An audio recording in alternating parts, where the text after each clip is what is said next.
Investments in blockchain and crypto projects. Challenges, tools, returns.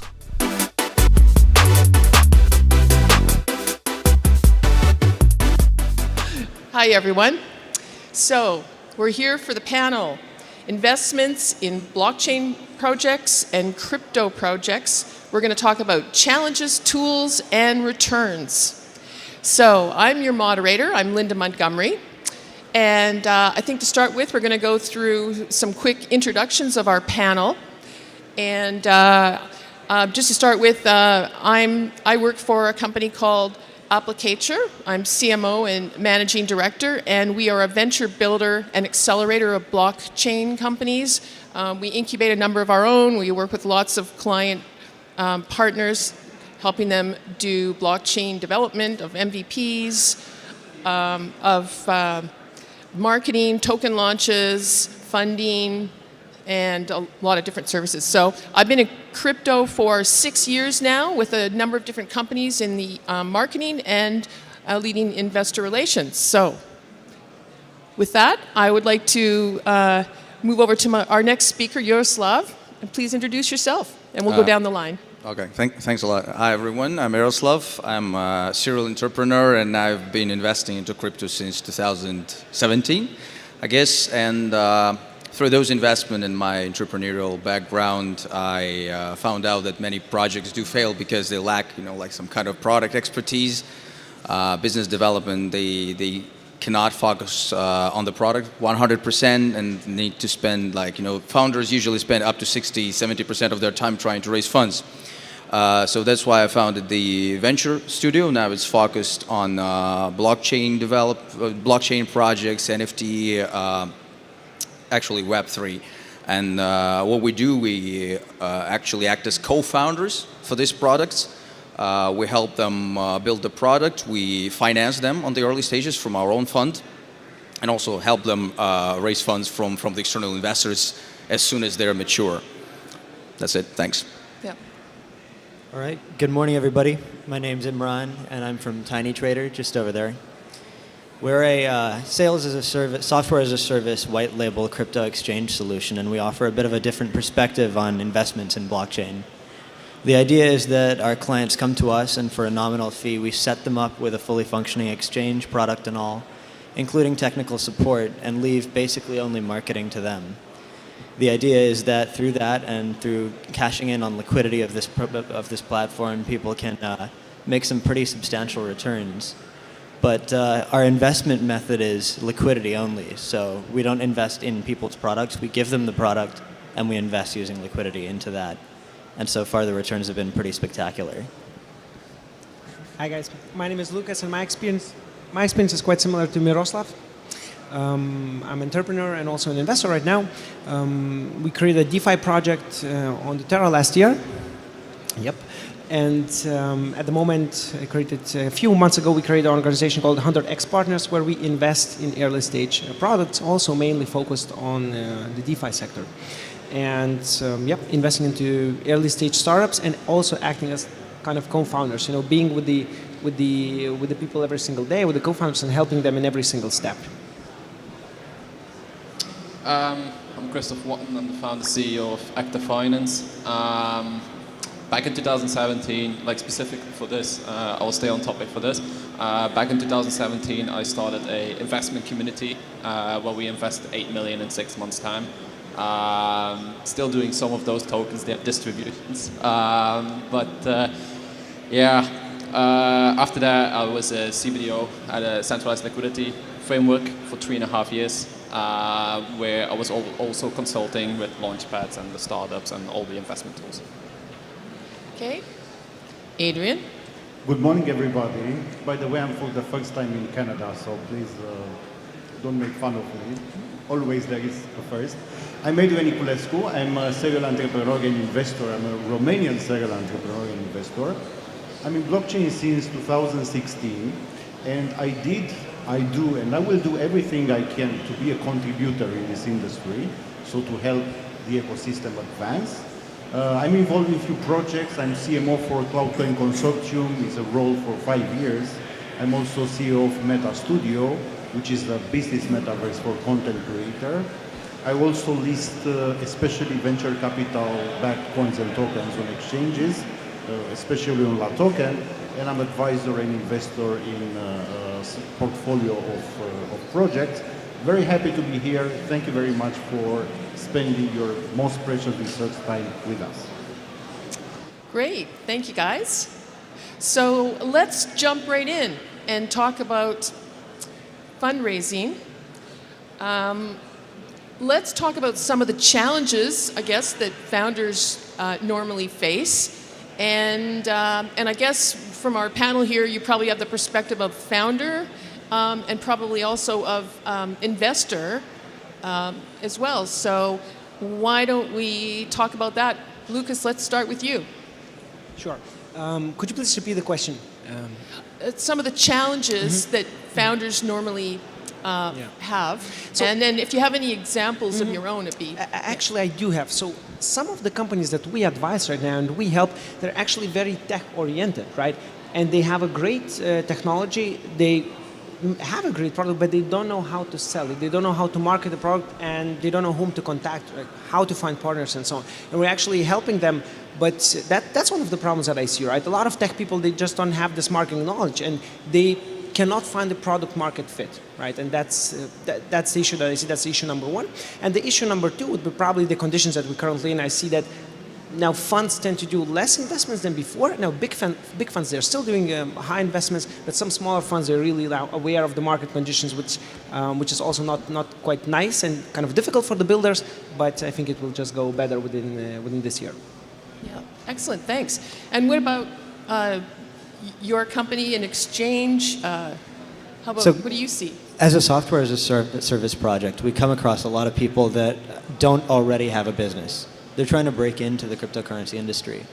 And actually, what we see is the opposite of what you're seeing. Many people who have very good marketing backgrounds but zero technical expertise. And they want to break into this, but they don't know Solidity, they don't understand system architecture, they might not even know what blockchain means. But they want to make money in the space. That's reasonable. Yeah. We let them tap into that marketing background. We let them use that because that's what they're good at, and hand them all of the technical stuff on a platter. Yeah. And that tends to work because the last thing we want is another scam crypto product making the rest of us look bad.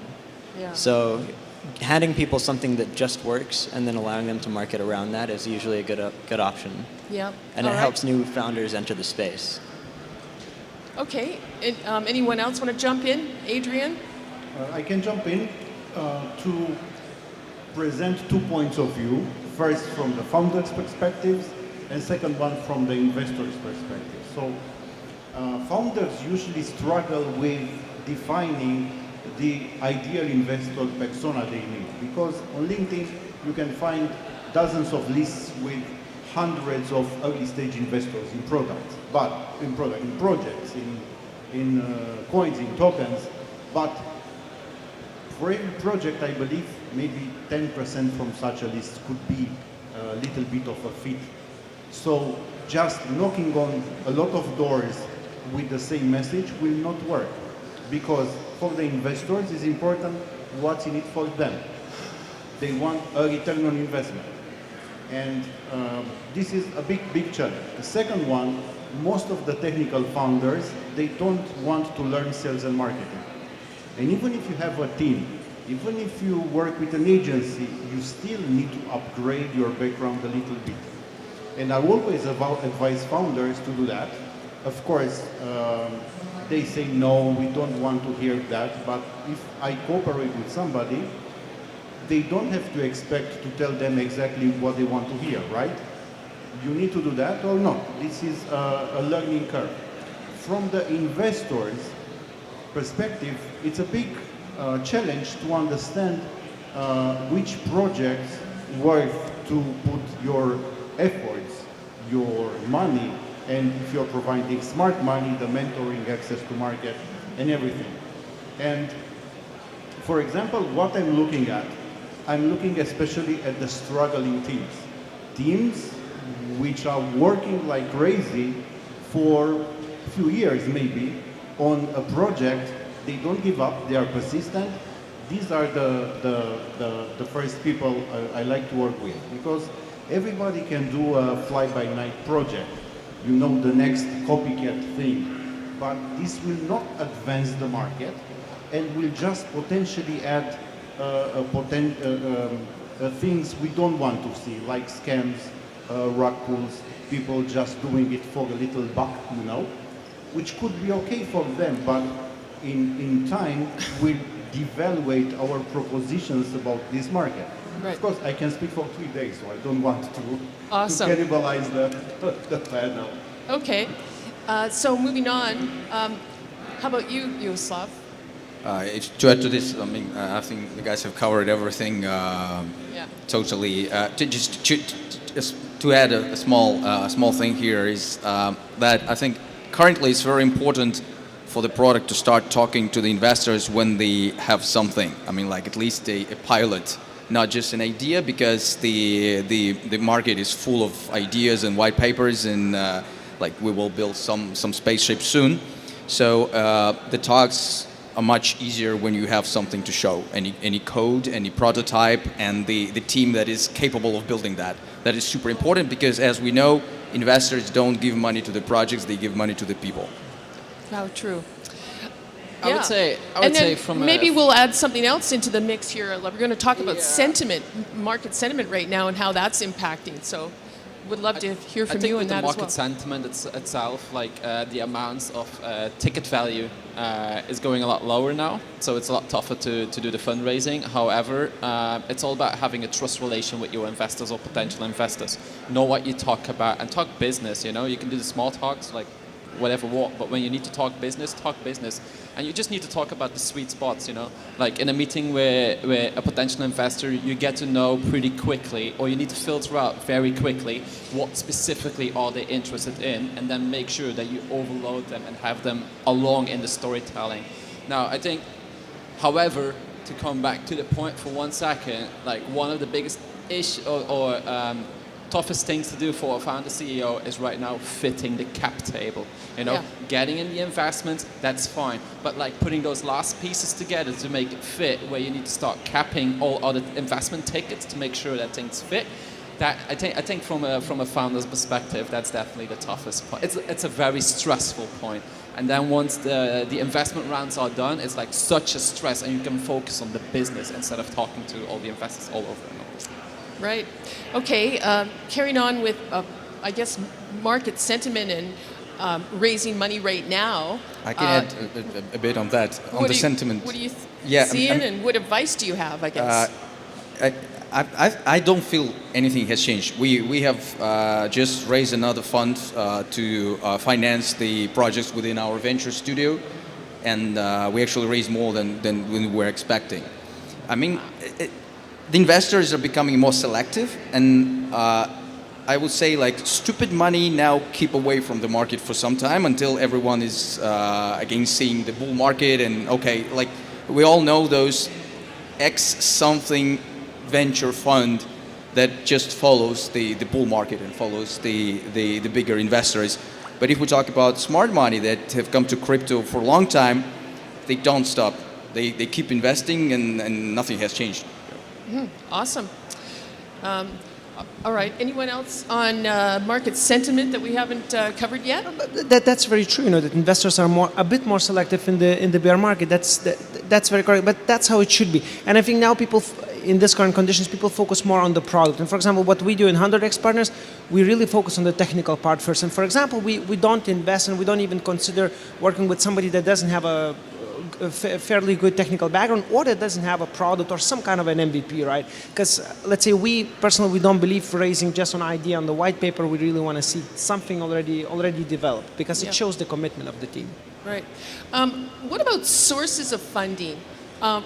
What advice would you have for founders? I mean, there's different categories of investors. Like which, who should you go after at what point in your funding journey, I guess, and how are we seeing that change, like 2022 versus what you saw in 2021? I would say the investment itself changed. You know, it's not about the money we don't care about the money anymore. It's about like what other services do you bring to the table. It's all about smart money, smart investments. Like for example, for every project it's going to be different, you know, like who are they going to allow in their cap table, because you need to be very selective. It's like you can work with content creators, KOLs, influencers, people like that, and you just need to have like a strategy up front where they have a piece of the pie, and that's why you can't give them too much of a ticket, because you need to evaluate like their audience, their activity, and how much content will they share for you, and based on that, the more that they do for you, the higher of an investment allocation. I use like the reference like towards like a cleaning lady, and even though like all respects to cleaning ladies, you know, but it's like a cleaning lady comes to pay you to clean your house. So that's how I see it with like the smart money, you know. You got content creators, you got marketing agencies, like for example in Asia, to target an Asian market, the Asian market, you need to do Asian marketing and in their language, and you need to know specifically where you're going to list your stuff. So that's why we're working together with those where they invest in your project, so they have the skin in the game. And this is not really something what we saw in 2018. I think in 2018 it was all about the money, and it was just a quick money, you know, and it was quick flip. Where right now, together with the sentiment, it's with the partners are 100% in line. They say, don't list now. Whatever you do, just don't. Go slow with the fundraising, go slow with the listing. You got time. When you look at the community side, it's like, when IDO, when can we invest? When can we invest? It's like they're really trigger happy. And that is something that with the sentiment of the market, they feel like, oh, it's a lost opportunity because the market is going down. Well, let's be honest about it. The best projects out there, they started in a bear market, and then when the bull run happened, they did the biggest multiplier. Right. Yeah. Any other comments? Yeah, I totally agree with your point, actually. It can be cleaning men, not only cleaning lady, right? Yeah. It's the same, but I totally get your point. And I actually want to add to one point. I don't think that every single startup that is looking for funding has to go the standard way, that first, okay, let's fill in the seed round with some value-adding venture capital companies. For example, we are helping to raise money for D-Hotels. It's a decentralized platform for hotels. And we actually focus on the community. We focus on the public, people who are going to work with the hotels, right? Yeah. So we, for example, we don't need venture capital money. We would like, community, really people to invest in the project. And I think that's also a fair way to raise funds. You really have to see who's your audience in the end, and that's how it should be. Just a small point to add. I completely agree with that. A few projects that we're like developing right now, incubating, we just don't even plan to raise money from any venture investors or any funds right now. So they're building the product. They build a community around that. If there is a good product and if the community loves it, they will actually fund your early stages easily. If you have a good product and a good team, it's easy to get like 500K, 1 mil from the community. That's not a problem.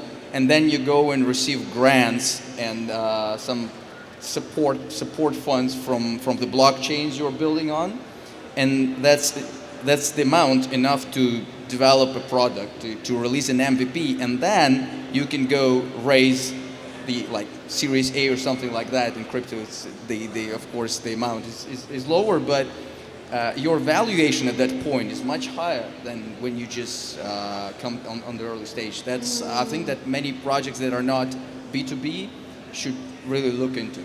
Okay, and what about IDOs, IEOs, launching a token? Like, how do you look at that I guess, when you're looking at, all of your sources of funding, I guess, do you look at it that way? What's your views on that? I would like to add to this question, if possible. So the classical ICO evolved a lot. And I'm a sales, marketing, and business development guy, so I look at things from this perspective. People have low attention spans, so that's why nowadays, sometimes when we have like IDO, IEO, they are done in stages and from different types of investors, and are done over a certain period of time.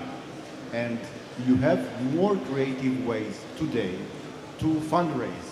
Basically, will be like two questions in one: the previous and this question. I will answer too. So you can launch an NFT collection. You can do pre-sale. You can do a round for early investors. After that, you can go to a platform, to an IDO platform, a launchpad, so to raise funds from investors which are a little richer than the retail investors, and after that to launch on an exchange. So it's a sequence. It's like the funnel from the marketing just entered into this world. You know? So it's like a small blueprint in 3, 4, 5, or 6 stages. Right. Anyone else can comment on that? IDOs, IEOs? I believe, just a short ad, I believe we will see the evolution where the projects don't sell their token at all. And they either raise funds through NFTs or some other sources, and then they distribute the token within their product for the users, for the usage, for fiat payments, whatever. But no ideas, because we all see that problem that it's pump and dump. Okay, early investors go and dump the token, it never recovers. And that's something that a lot of bright minds are thinking on how to avoid. And we do see now a lot of new structures of the tokenomics where token is not sold at all. Right. Interesting. So now let's talk a little bit about the future. So It is bright. it is bright. That's what I want to get is, that's a good answer. The future for blockchain projects, the future in terms of being able to raise funding. When you guys look in your crystal ball, what are you seeing and what advice would you give founders? To wrap it up, I think we're at the very beginning of the major cycle, and we're super early, and that's why we should build a solid, fundamental pillar on which we can develop great products, because money will come in bigger amounts. That's it. Yeah. Listen, everybody here is still a pioneer of a burgeoning tech. It is extremely, extremely early days, as you said. There are 600 exchanges in the world and plenty more people that haven't discovered this technology yet. You can be the next one. That's all I want to say. For a nominal fee, little investment, 1 week, you can be the next one. Yeah. Sure. And I think it's also very important, we live in an informational age. It's very easy to find information on the internet. We can check the founders. We can see what they did in the past and so on. And I think that's very important. Do the due diligence before you invest in something, and you'll be good, right? Invest in value instead of the hype. That's what I want to say. Be multi-chain agnostic. I mean, be able to tap into multiple audiences. They're like, I always use the example of Cardano. Cardano, they're just wholly to Cardano. When you ask the Cardano people to use MetaMask, they don't know what MetaMask is. So be multi-chain agnostic to make sure that you tap into multiple ecosystems and multiple networks. Their audience have the support of the network, so the marketing and the branding and the trust within that network will definitely help. Okay, Adrian? One very important lesson I've learned during the crisis in 2008 was that the quantity of money available in the market is not changing. It's just redistributed. And when we are asking about how do we see the future, the answer should be what we are doing towards building this future, because everyone in this room, by working, by being here, by involving, we have a stake in the future, So it really depends on what we are doing right now. If we decide not to do anything, we'll just wait and see, and we'll complain that the economy is like this and like that. It's a rare chance in our generation, actually, to be part of something very big and to contribute in building it. Great. We have time for one more question. Kind of on the future side, I guess, is just the tools that we use to evaluate companies. And, are we getting more mature in terms of those kind of tools for evaluating or managing investments? Are we taking from traditional finance into crypto? And Sure. And what I love about the tools that appeared, I love the all the new tools that allow everyone to become a small syndicate or an investment club or whatever. It's like people, I know a lot of people like that. They have like, you know, a dozen of friends, and they set up that wallet as a syndicate, and they put like 10,000 each, and then the smartest of those starts investing into something.